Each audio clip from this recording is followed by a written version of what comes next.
Bismillahirrahmanirrahim. Assalamualaikum warahmatullahi wabarakatuh. Pada hari ini, saya akan membentangkan tugasan 4, pembentangan portfolio kewangan. Berikut merupakan maklumat diri saya, iaitu nama, Nurul Najihah binti Muhammad, nombor kad pengenalan dan angka giliran. Perkara pertama yang akan saya bentangkan berkaitan dengan portfolio kewangan saya, iaitu pengenalan. Pengenalan. Menurut Kementerian Komunikasi dan Multimedia Malaysia, pada tahun 2022, definisi pengurusan kewangan ialah suatu proses yang melibatkan pengurusan wang daripada sumber pendapatan untuk simpanan, perbelanjaan, perlindungan dan pelaburan. Yang kedua, terdapat 5 langkah dalam proses pengurusan kewangan yang patut kita laksanakan semasa merancang kewangan, iaitu meletakkan matlamat kewangan, menilai kedudukan kewangan, mewujudkan pelan kewangan, melaksanakan pelan kewangan dan mengkaji semula kemajuan kewangan. Okey. 5 proses pengurusan kewangan ni disarankan oleh Kementerian Komunikasi dan Multimedia Malaysia pada tahun 2022. Oleh itu, bagi memastikan kewangan kita kekal dalam keadaan stabil dan mampu menampung keperluan, kita seharusnya bijak dalam merancang kewangan dan melaksanakan 5 proses pengurusan kewangan tersebut. Okay. Sebelum kita menguruskan kewangan, kita perlu tahu terlebih dahulu 5 proses pengurusan kewangan yang betul supaya kita punya wang itu dapat diuruskan dengan baik. Perkara kedua yang saya akan bincangkan pada petang ini ialah kepentingan pengetahuan keupayaan kewangan dalam kehidupan seharian. Apa itu kepentingan tentang pengetahuan keupayaan kewangan dalam diri supaya kita dapat aplikasikan dalam kehidupan seharian? Yang pertama, supaya kita dapat mencapai kestabilan kewangan.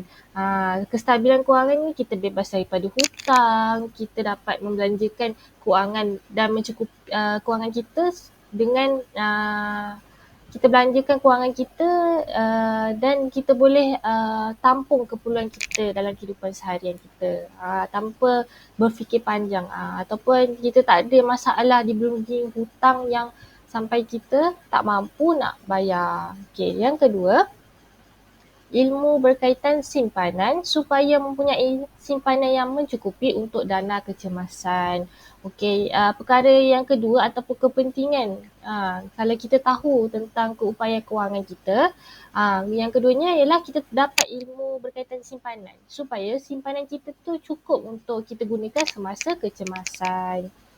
Yang ketiga, ilmu berkaitan pengurusan hutang supaya tidak berlaku pertambahan hutang dan ketidakcukupan baki wang hingga ke hujung bulan.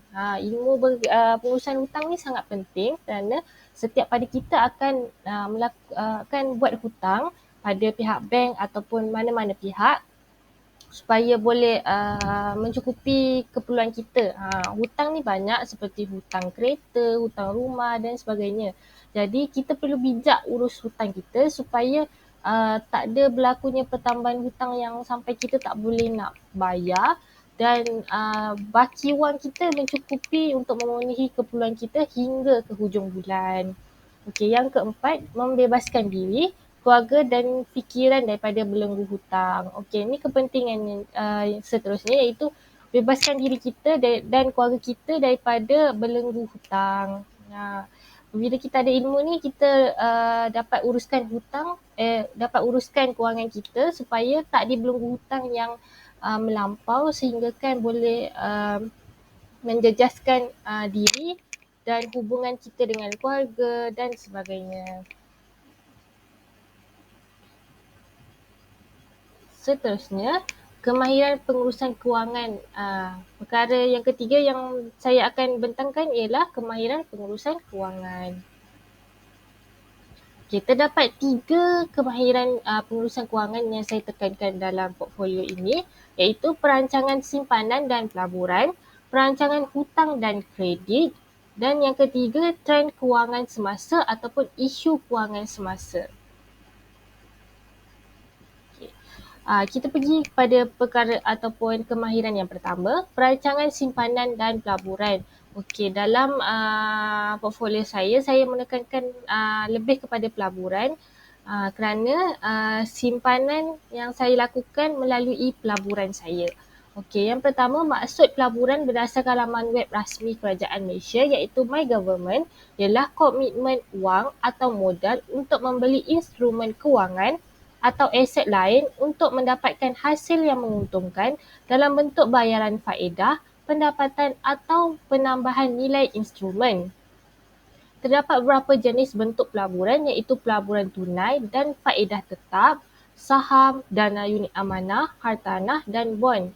Okey, kepentingan melakukan pelaburan semasa menguruskan kewangan ialah supaya dapat mencapai matlamat kewangan dalam jangka masa panjang, mengatasi inflasi dan menambah pendapatan sedia ada. Seperti yang kita tahu, pelaburan ni sangat menguntungkan dalam jangka masa yang panjang. Jadi kalau kita ada matlamat kewangan dalam jangka masa yang panjang, kita dapat memenuhi matlamat tu dengan lebih mudah apabila kita melakukan pelaburan. Yang kedua, mengatasi inflasi. Seperti yang kita tahu, pelaburan ini dia mengikut inflasi semasa. Jadi dengan kita melakukan pelaburan ni, kita dapat atasi inflasi di negara kita. Yang seterusnya menambah pendapatan sedia ada. Apabila kita melakukan pelaburan, kita dapat faedah-faedah yang dapat tambahkan lagi pendapatan kita yang sedia ada. Okey, yang kedua, perancangan hutang dan kredit.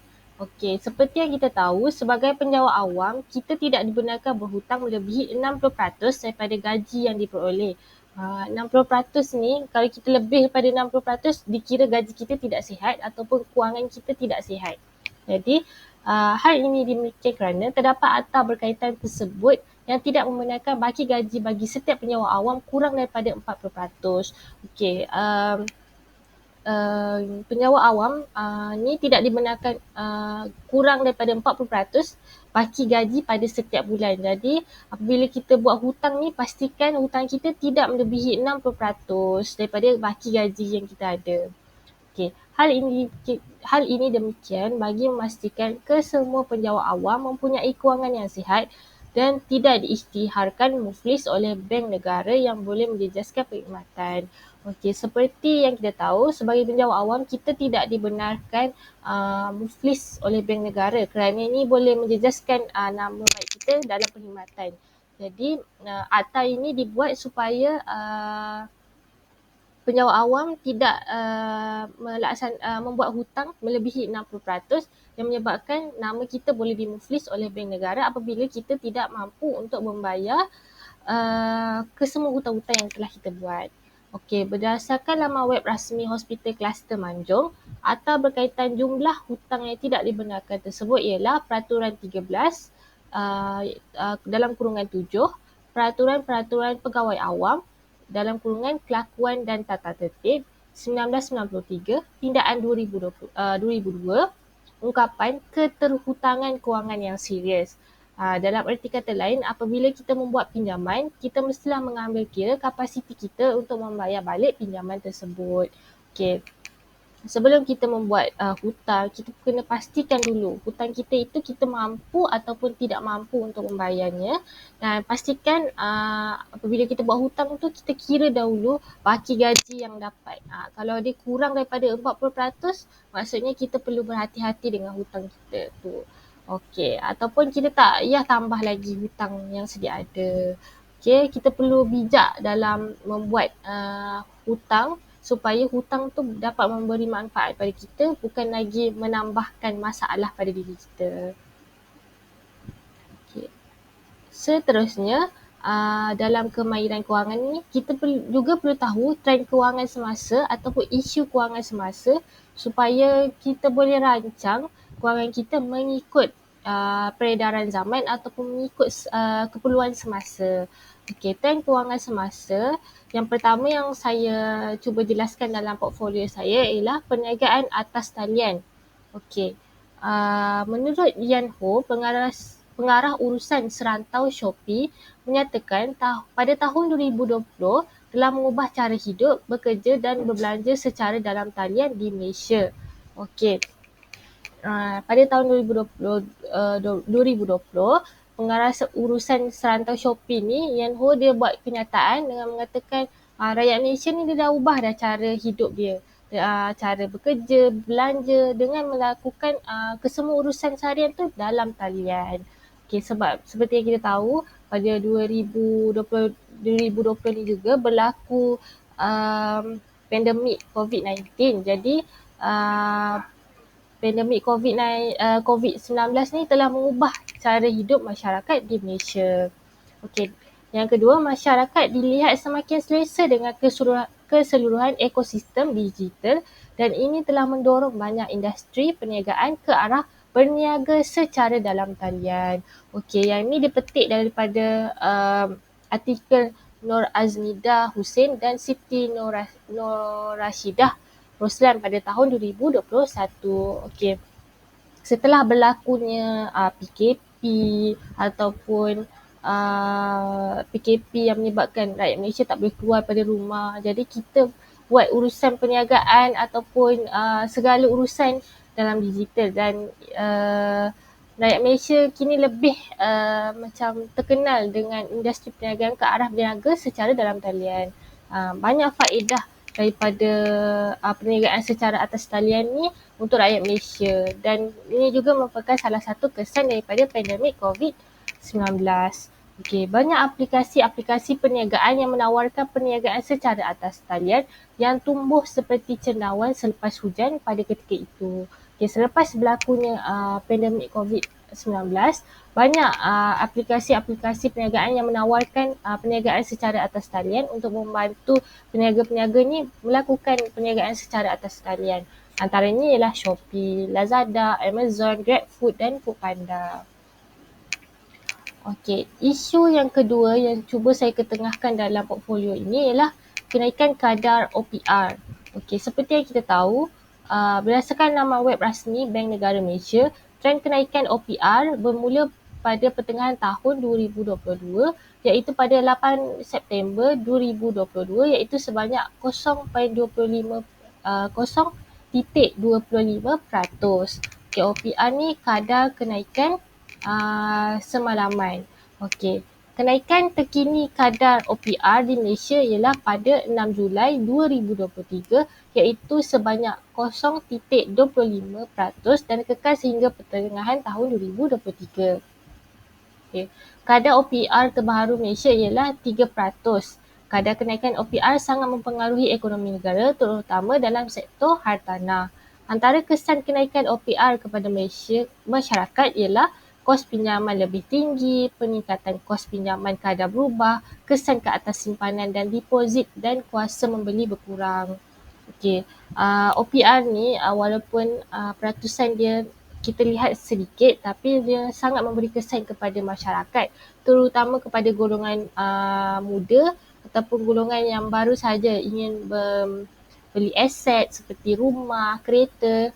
Harga-harga kereta akan berubah mengikut kadar OPR semasa. Jadi bila berlaku peningkatan kadar OPR maka harga rumah, harga kereta akan lebih tinggi. Yang ini akan menjejaskan kuasa pembeli rakyat. Rakyat tidak mampu lagi untuk membeli seperti dahulu. Kalau OPR rendah, rakyat lebih banyak kuasa membeli kerana rakyat lebih mampu sebab harga tak semahal seperti sekarang. Okey, seterusnya perkara 4 iaitu aplikasi kemahiran pengurusan kewangan. Okey, setelah kita tahu kemahiran pengurusan kewangan, kita tahu kepentingan dia. Jadi kita kena aplikasikan kemahiran pengurusan kewangan ni. Cara-cara untuk mengaplikasinya yang pertama ialah kita perlu tahu dulu latar belakang diri kita. Kita kena tahu dulu pendapatan kita, aset yang kita ada, apa pendapatan sampingan yang kita boleh buat. Okey, hutang yang kita dah buat, insurans yang kita ambil dan sebagainya. Okey. Dalam latar belakang diri ini saya tekankan nama, umur dan status saya serta jawatan yang akan saya sandang iaitu DG41 iaitu Guru Lepasan Ijazah Sarjana Muda Pendidikan, dan gaji yang saya akan perolehi iaitu RM RM2,691.94. Dan saya juga akan membeli kereta Azia 1.0 Auto SE untuk dijadikan sebagai pengangkutan ke tempat kerja. Okey, jumlah yang saya perlu bayar untuk kereta saya ialah RM468.10. Saya juga telah menyewa bilik untuk dijadikan tempat berlindung saya seharian iaitu sebanyak RM250. Saya sewa bilik kerana saya masih bujang dan cukup memadai untuk sewa bilik sahaja. Okey, saya juga hasilkan pendapatan sampingan dengan menjual makanan secara atas talian. Saya jual makanan daripada syarikat Cik Siti iaitu Cokoja Cik Siti dan sambal hitam Cik Siti. Dan purata pendapatan yang saya perolehi sebulan iaitu RM400. Okey, ini hanya purata dan boleh berlaku pertambahan dan berlaku pengurangan dalam pendapatan sampingan saya. Okay, saya juga telah mengambil insurans daripada syarikat Prudential BSM Takaful iaitu sebanyak 10% daripada gaji saya. Okay, sebelum kita membuat pengurusan kewangan, kita perlu tahu latar belakang diri kita supaya kita dapat merancang dengan lebih baik lagi. Okey, yang kedua, setelah tahu latar belakang diri, kita perlu tahu matlamat kewangan kita. Okey, matlamat kewangan kita. Okey, saya bahagikan kepada 3 jangka masa matlamat kewangan saya iaitu masa pendek, masa pendek, sederhana dan panjang. Okey, dalam matlamat kewangan saya ni juga saya tekankan 5 ciri-ciri SMART iaitu spesifik, boleh diukur, boleh dicapai, berkaitan dan jangka masa. Okey, ni supaya matlamat kewangan saya lebih tepat dan lebih mudah dicapai. Okey, jadi saya perlu tetapkan ciri-ciri ataupun tetapkan matlamat saya supaya saya perlu menetapkan matlamat yang memenuhi ciri-ciri SMART supaya matlamat saya lebih jelas untuk dicapai. Okey, matlamat kewangan saya pada jangka masa pendek iaitu 6 bulan hingga 5 tahun. Okey, yang pertama, menyediakan dana sebanyak 10% untuk skim insurans bagi tujuan kecemasan pada setiap bulan. Okey, yang ini saya akan sediakan dana dalam pendapatan saya itu sebanyak 10% untuk skim insurans supaya saya boleh gunakan untuk tujuan kecemasan. Yang kedua, menyimpan sebanyak 10% dari gaji pada setiap bulan sehingga mencecah RM15,000 dalam akaun simpanan bagi tujuan perkahwinan dalam tempoh 2 tahun. Okay, saya juga wujudkan satu tabung untuk perkahwinan dan tabung kewangan tu perlu mencecah RM15,000 dalam tempoh 2 tahun. Okay, seterusnya, okay, jangka masa sederhana iaitu dalam tempoh 5 tahun hingga 10 tahun. Jadi matlamat yang pertama dalam jangka masa sederhana ini iaitu menyediakan sebanyak 10% dari gaji pada setiap bulan melalui skim pelaburan Public Gold bagi tujuan pelaburan untuk masa hadapan dalam tempoh 5 tahun. Okay, saya akan sediakan 10% daripada gaji saya untuk saya laburkan dalam Public Gold supaya saya dapat faedahnya dalam masa tempoh 5 tahun. Daripada setiap 5 tahun tu saya akan keluarkan emas fizikal supaya saya dapat menyimpan dengan lebih efektif lah. Seterusnya, menyelesaikan hutang kereta Azia SE 1.0 sebanyak RM44,000 melalui pembayaran bulanan sebanyak RM468.10 supaya bebas dari hutang dalam tempoh 9 tahun. Okey, saya akan tetapkan setiap bulan saya akan sediakan sebanyak RM468.10 untuk saya bayar hutang dan selesaikan hutang kereta azian saya, supaya saya bebas hutang daripada hutang kereta azian ni selepas tempoh 9 tahun. Jadi saya dah boleh bayar saya boleh selesaikan hutang dalam hutang kereta saya dalam tempoh 9 tahun. Seterusnya, jangka masa panjang selepas 10 tahun. Yang ini saya sediakan satu saja matlamat saya, iaitu menyediakan dana sebanyak RM300,000 melalui akaun simpanan bagi tujuan membeli rumah dalam tempoh 10 tahun. Okey, dalam 10 tahun, dalam tempoh 10 tahun ni saya mempunyai matlamat untuk beli satu rumah yang berharga RM300,000 dan daripada RM300,000 dan saya akan simpan duit ataupun dana ataupun duit untuk membeli rumah ni dalam akaun simpanan saya. Okey, seterusnya, selepas kita tahu matlamat, kita perlu ada plan pengurusan kewangan individu. Plan pengurusan kewangan individu ni akan nyatakan berapa peratusan untuk kita simpan, untuk kita melabur dan untuk keperluan kita, hiburan kita dan sebagainya. Ini untuk pembahagian gaji-gaji kita ataupun pembahagian pendapatan kita. Ini hanya plan secara kasar. Okey.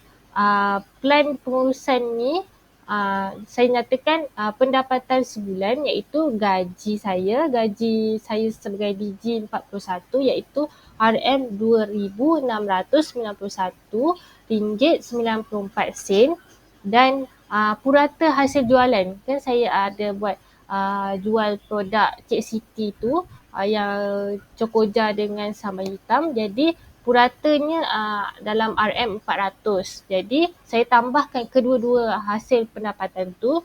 Jadi jumlah pendapatan sebulan saya secara purata RM3,091.94.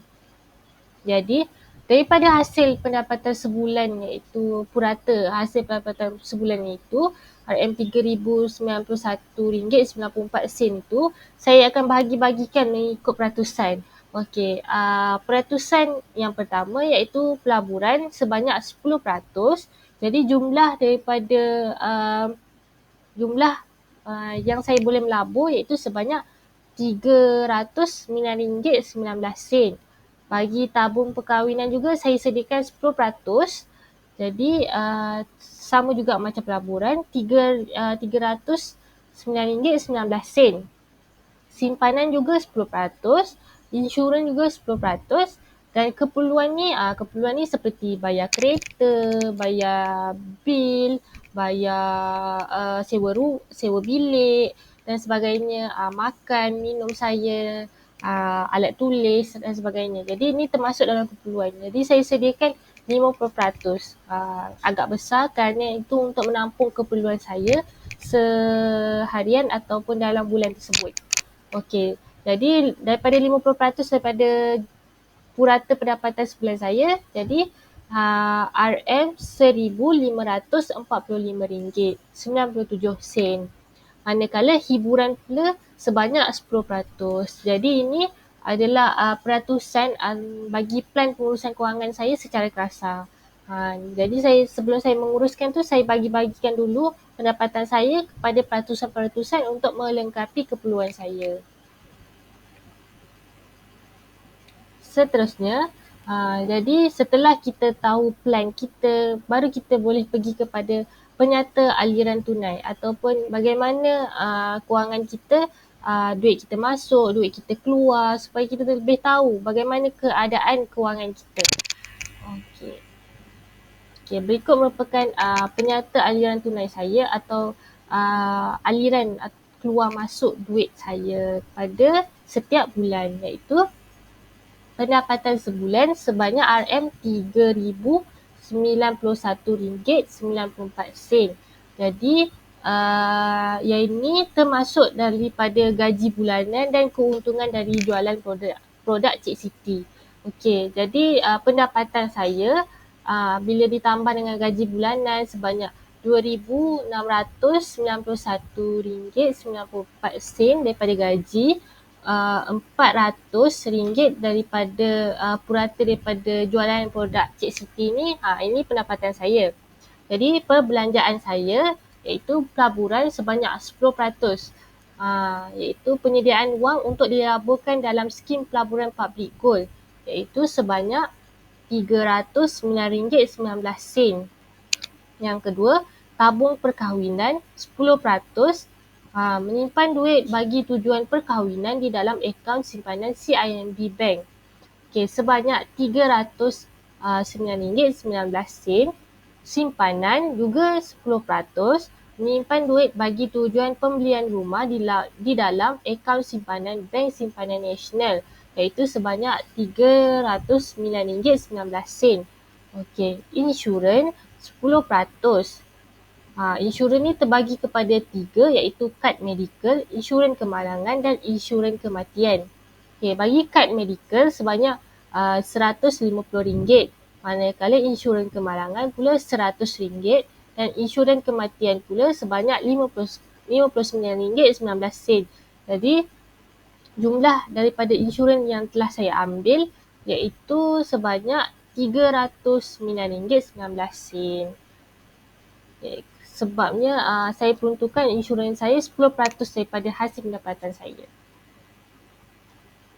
Okey, seterusnya kita pergi pula kepada peratusan yang seterusnya, keperluan 50% iaitu sebanyak RM1,545.97 telah saya peruntukkan untuk memenuhi keperluan saya iaitu dalam aspek pertama keperluan saya iaitu sewa bilik iaitu sebanyak RM250, hutang kereta RM468.10, kos minyak RM200, bil telefon RM50, bil elektrik dan air RM50, pembelian bahan makanan untuk dimasak RM300, pembelian makanan di luar RM100, pembelian alat tulis RM30, pembelian baju RM100. Okey, dalam ni ialah keperluan harian saya ataupun keperluan yang saya perlukan untuk menjalani aktiviti seharian saya. Jadi ini adalah anggaran kos perbelanjaan bagi keperluan saya pada setiap bulan. Okey, saya juga memperuntukkan dana untuk hiburan, dana untuk saya melakukan aktiviti-aktiviti yang saya sukai. Okey. Yang pertama, memberi duit belanja kepada ibu bapa saya sebanyak RM150. Yang kedua, saya akan simpankan selebihnya untuk dana pelancongan saya sebanyak RM109.19. Dan seterusnya saya akan berikan dana ataupun bersedekah kepada kebajikan sosial. Saya akan berikan kepada masjid ataupun jiran-jiran sebanyak RM50. Okey, jadi kesemua perbelanjaan saya ataupun duit yang saya akan keluarkan setiap bulan sebanyak RM3,049.05. Ini duit yang ataupun peruntukan yang akan saya belanjakan pada setiap bulan. Okey, ini merupakan jumlah pendapatan saya RM3,091.94. Jadi setelah saya tolakkan RM3,091.94 dengan RM3,049.05, saya akan dapat baki RM42.89. Okey, baki daripada sekiranya setiap bulan tu akan ada baki, seperti yang sekarang ni ada baki RM42.89 ni, saya akan masukkan dalam akaun simpanan saya. Akaun simpanan yang saya telah peruntukkan tadi 10%. Jadi baki daripada hasil daripada perbelanjaan saya setiap bulan juga saya akan masukkan dalam akaun simpanan supaya saya dapat lebih percepatkan lagi proses untuk simpan duit untuk beli rumah. Okey. Seterusnya, kita akan pergi pula kepada analisis potensi kewangan. Setelah kita dah buat plan apa semua, kita tahu kepentingan dia, semua tu kita kena juga analisis potensi kewangan kita, kelebihan ataupun kekurangan kewangan kita. Okay. Okey, ini merupakan peratusan pembagian kategori kewangan saya iaitu 50%. Yang mewakili 50% mewakili pada hasil pendapatan ataupun pembahagian gaji saya ialah pembahagian pendapatan saya 50% ni terdiri pada keperluan. Selebihnya 10%, 10%, 10% untuk tabung perkahwinan, pelaburan, simpanan, insurans dan hiburan. Okey. Dalam potensi kewangan ni juga saya akan tekankan kepada aspek pelaburan dengan simpanan saya. Saya telah memilih untuk melaburkan duit saya kepada syarikat Public Gold iaitu sebuah syarikat yang menyediakan perkhidmatan dalam pelaburan emas.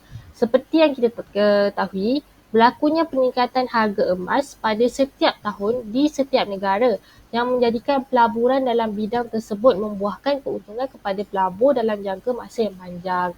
Jadi kenapa saya pilih syarikat Public Gold ni? Kerana macam kita tahu harga emas ni sekian dia akan sentiasa meningkat dari tahun ke tahun. Dia akan berlaku juga penurunan tapi tidak begitu ketara. Harga emas ni bila kita simpan untuk masa akan datang, ia akan datangkan lebih kepada keuntungan simpanan dalam jangka masa panjang. Jadi sebab itu saya pilih melaburkan duit saya ke syarikat Public Gold.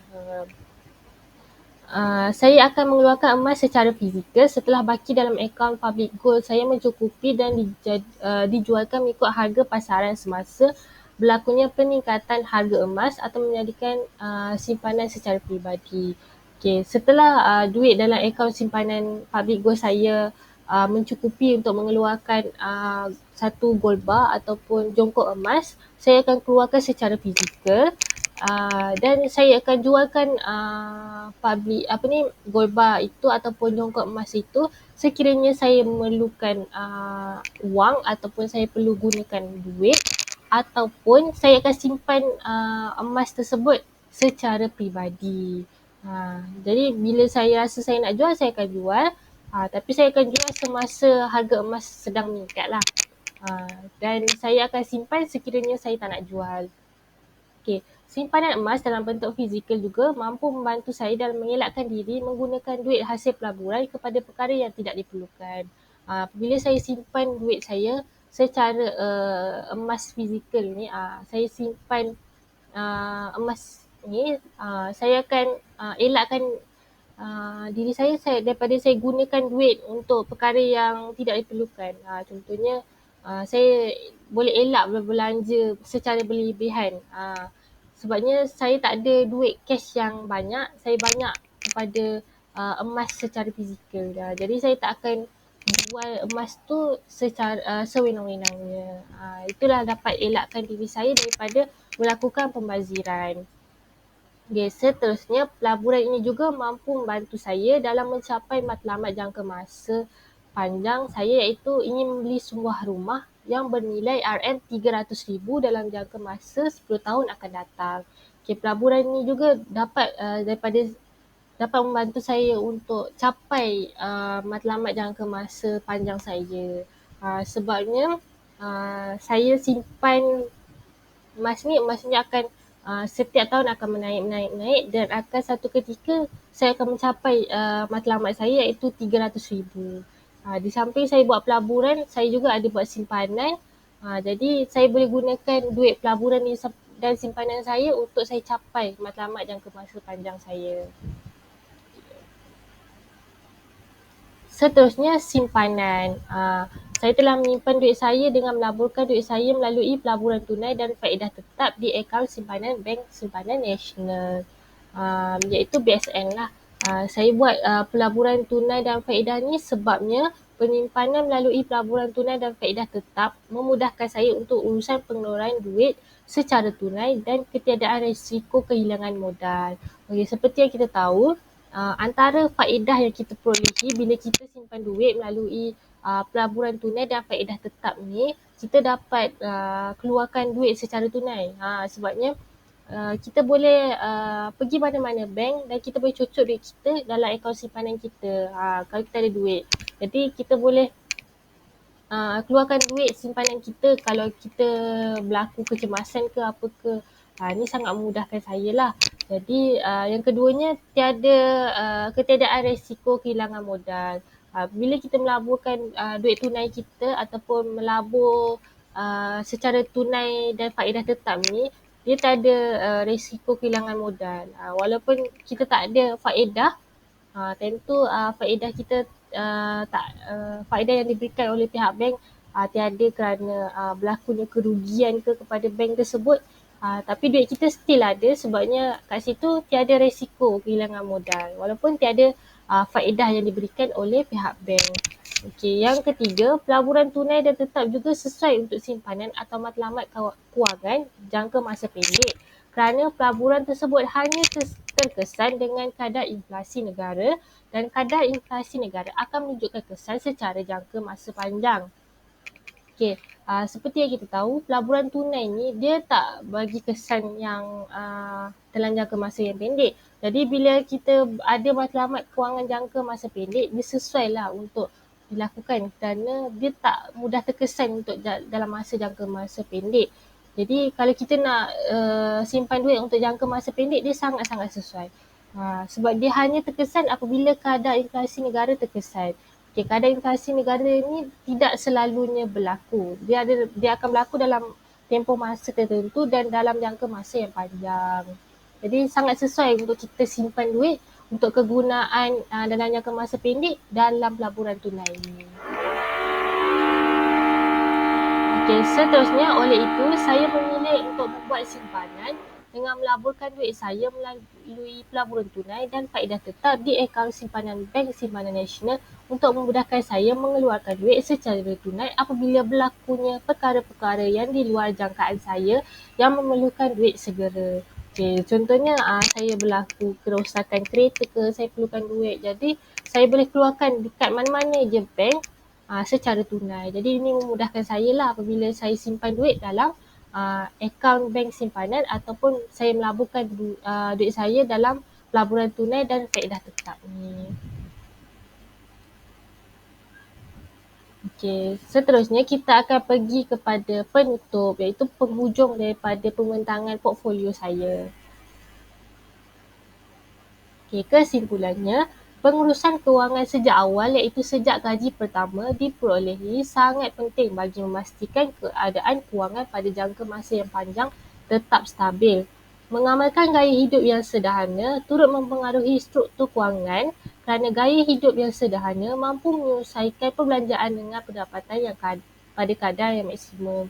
Jadi bukan sahaja kita uruskan kewangan, gaya hidup kita juga perlu sederhana supaya kita boleh mengatur struktur kewangan kita. Kita boleh sesuaikan gaya hidup kita dengan kadar pendapatan yang maksimum yang kita boleh keluarkan.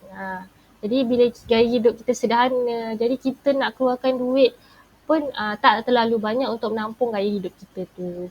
Okey, hutang yang mampu menjerat diri seperti hutang kad kredit, hutang bil telefon yang terlampau mahal dan hutang kereta yang berjenama yang mahal perlu dielakkan bagi keadaan hutang tidak melampaui batasan kemampuan diri. Okey. Hutang-hutang yang boleh menjerat diri seperti hutang kad kredit, hutang bil telefon seperti iPhone yang mahal-mahal tu, yang kita tahu kita tak mampu, kita tak perlu tambahkan lagi hutang. Dan hutang kereta yang punya nama mahal yang kita tak mampu seperti BMW ke apa ke, kita tahu kita tak mampu, kita tak perlu buat hutang tu supaya dia tak menyusahkan kita pada masa akan datang. Oleh itu, sekiranya kita hendak mencapai matlamat kewangan yang diimpikan, kita seharusnya bijak menguruskan kewangan agar kita dapat mencapai kebebasan kewangan yang lebih awal dan mampu hidup dengan lebih selesa pada masa akan datang. Okey.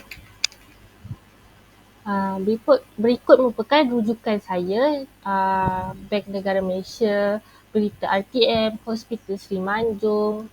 Okey, ni laman webnya. dan Kementerian Komunikasi dan Multimedia Malaysia, iaitu buku pengurusan kewangan yang berkesan. Okey, seterusnya Kamus Dewan edisi keempat Kerajaan Malaysia, iaitu laman web rasmi Kerajaan Malaysia, My Government, dan proceeding daripada Nur Aznida Hussein dan Siti Nur Rashidah Roslan pada tahun 2021. Okey, itu saja daripada saya. Sekian, terima kasih.